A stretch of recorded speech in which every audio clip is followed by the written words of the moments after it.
And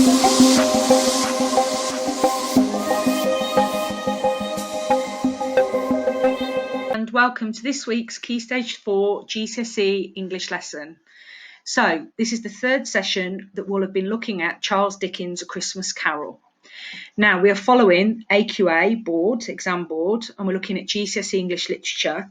And this is focusing on the 19th century novel, which is 20% of your final GCSE grade. So in paper 1 of English literature, there are 2 texts that we need to focus on, but we're focusing on section B, which is this 19th century novel.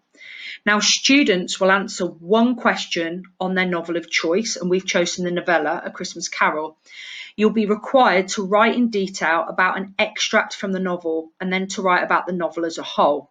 Now, this is actually worth 30 marks, but what I think is brilliant is that they give you an extract for you to focus on and to analyse, and then you write about either another character or the theme of whatever the focus of the extract is. So we need to look at the assessment objectives. There are 4 assessment objectives and you get 30 marks for this response. You do get an additional 4 marks for assessment objective 4, which is using a range of vocabulary and sentence structures for clarity, purpose and effect with accurate spelling and punctuation. If you do this question first in your exam, this is the one that you will be given the 4 marks for out of 4 for spelling, punctuation and grammar. So AO1, assessment objective 1, you've got to show that you've read the text, that you understand it and you can respond to it. You should be able to maintain a critical style throughout and develop an informed personal response. So not anything that I've stated, but your thoughts, your feelings, your analysis of this text. Now you need to refer to the text, including quotations to support your points. Assessment objective 2 is really focusing on the methods, the how. This is where you will analyse the language, the form and the structure of the text. And we're going to look at how the writer creates meanings and effects using relevant subject terminology. So if it uses repetition, pathetic fallacy, where the mood reflects in the weather, if it looks at personification, giving an object human feelings and emotions, if it uses similes or metaphors, you need to be able to state that if you want to get a level 5 and above, and then analyse what the effect the writer is trying to achieve. Now, assessment objective 3 is what we focused on last week when we were looking at the relationships between texts and the context in which they were written and set. So we need to know what was going on in society when it was set and what was going on in society or history when it was written. Okay, and as we said, you get 4 marks for your spelling, punctuation and grammar, which is assessment objective 4. So let's have a look at this GCSE English literature exam question. Starting with this extract, how does Dickens present the Cratchit family in A Christmas Carol? Write about how Dickens presents the family and their thoughts, feelings in this extract, and how Dickens presents the family in the whole of the novel. So there are 2 parts to this question.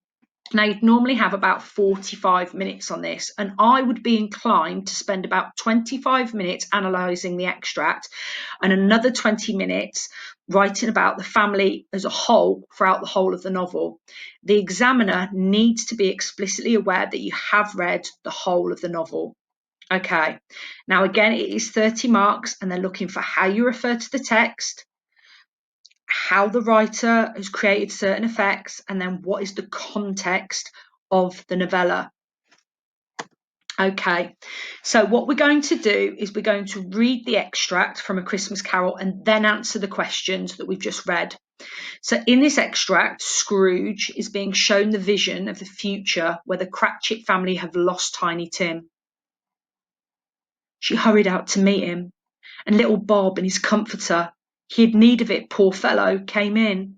His tea was ready for him on the hob, and they all tried who should help him to it most. Then the 2 young Cratchits got upon his knees and laid, each child a little cheek against his face, as if they said, "Don't mind it, father, don't be grieved." Bob was very cheerful with them and spoke pleasantly to all the family. He looked at the work upon the table and praised the industry and speed of Mrs. Cratchit and the girls. They would be done long before Sunday, he said. Sunday? You went today then, Bob? Robert, said his wife. Yes, my dear, returned Bob. I wish you could have gone. It would have done you good to see how green a place it is, but you'll see it often. I promised him that I would walk there on a Sunday. My little, little child, cried Bob, my little child. He broke down all at once. He couldn't help it. If he could have helped it, he and his child would have been farther apart, perhaps, than they were. Okay, so if we go back to the question, I've highlighted in red. So what I would do is in the exam, you take your highlighter and you highlight the key words in the question. So starting with this extract, how does Dickens present the Cratchit family in A Christmas Carol? So the first thing we do is we look at the how. So they are the methods that have been used, presents the family. Okay, we're not just looking at Bob, we're looking at Mrs. Cratchit and we're looking at the children. And we're looking at their thoughts and feelings as well as their actions. So that is the part of this question that we're focusing on today. Now, if we move on, what I've done is I've taken the first paragraph, I've given you the highlighted question again, but what I've done is I've highlighted the key parts of the quote. She hurried out to meet him. Right, first of all, what does that show us about how the family is presented? So his wife has hurried out to meet him. If you hurry out to meet somebody, it's because you either want to stop them and be angry with them and talk to them or shout at them, or you hurry out to meet them because you love them and you want to be with them and you want to support them. And we know because of the context, because of the fact that Tiny Tim has perceivedly died, we know that that's why she's done that. Now, again, look at the way he's described little Bob and poor fellow. So look at those adjectives to describe him. How is he described? How is he presented there? Is he frail? Is he tiny? Is he small? Do we, the reader, are we meant to feel sympathy for him? Right, his tea was ready for him on the hob. Okay, if we look at that, at this time it was a patriarchal, male-run society where working class families, the woman would stay at home and she would look after the family and her husband. So this follows the patriarchal society. If you want to get a level 5 and above, you do need to be referring to these technical terms. Right, they all tried who should help him. So we've got a part here where everybody is scrambling to help him. So again, as a family, we know how tight-knit they are, how close they are, and they're doing everything they can to comfort their father. Then the two young Cratchits got up on his knees and laid, each child a little cheek against his face. We can see how much physical love is there as well. The fact they're tiny, okay, but how much love they've got for their father is if they said, don't mind it, father, don't be grieved. So they want to console him and support him. Now, if we take that, so we've got huge amounts of quotes there. Now, when we have our quotes, what we need to do is we need to write an awful lot about a little. So what you will see now is an exemplar response about this. Now, this time I've put the quotations in red, but I've put the subject terminology, the methods, the assessment objective 2 in orange. And as you can see, I've written a lot about a little. So if we just go back to the question a minute, how does Dickens present the family and their thoughts, feelings in this extract? Now, it isn't a perfect response, but it is there to support you. The family are conveyed as caring and thoughtful in this extract. Mrs. Cratchit follows patriarchy as she has tea ready for him on the table and she is hurried out to meet him. This suggests she is a stereotypical housewife who looks after her husband. The fact she hurries out to him infers that she wants to look after him and protect him. She instantly shows her love and care. Furthermore, she respects him and her position in society by making his tea so that it is ready immediately he gets home.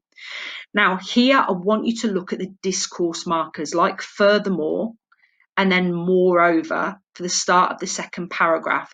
It's really important that the examiner can see that you've got a coherent, clear and knowledgeable, focused and structured essay.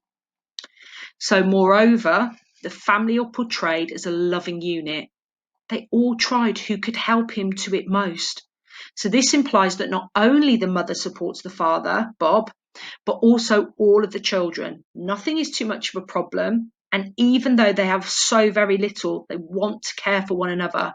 So this conveys a loving, caring, supportive family who all respect each other. So I want you to look at the developed vocabulary that's been used, conveyed, suggests, infers, implies, because this is the sort of language you need to use again to get a level 6 and above. Now, the final paragraph, the use of repetition of imperative verbs emphasises how loving the children are towards their father. I appreciate the fact that this was only implied, it was if they said it, but the language, don't mind it, father, don't be grieved. Even the two youngest children in the household are trying to comfort their father. This implies that the family have been brought up to love and protect one another. Even though they are very poor, working class people, they have still been brought up with morals and good values, unlike how Scrooge has been presented thus far. So in the last part of that question, and when we refer to patriarchy, we're looking at AO3, Assessment Objective 3, where you focus on the context of the novella. So we've got Assessment Objective 2 in there, looking at subject terminology and methods like patriarchy, repetition and imperative verbs. We have Assessment Objective 3 with the context, and then we have Assessment Objective 1 when we refer to the text. So every assessment objective there has been covered. Now, what I would like you to do, you've got the question, the first bullet point, how Dickens presents the family and their thoughts, feelings in this extract. I would like you, using the exemplar that you have been shown, to continue with the rest of the text and do exactly what we've done. So the method that we've used is we've read through the text, we've highlighted the key quotations that refer to the question, we have then explored the quotations and then we've written it up into a formal essay style, focusing on the assessment objectives.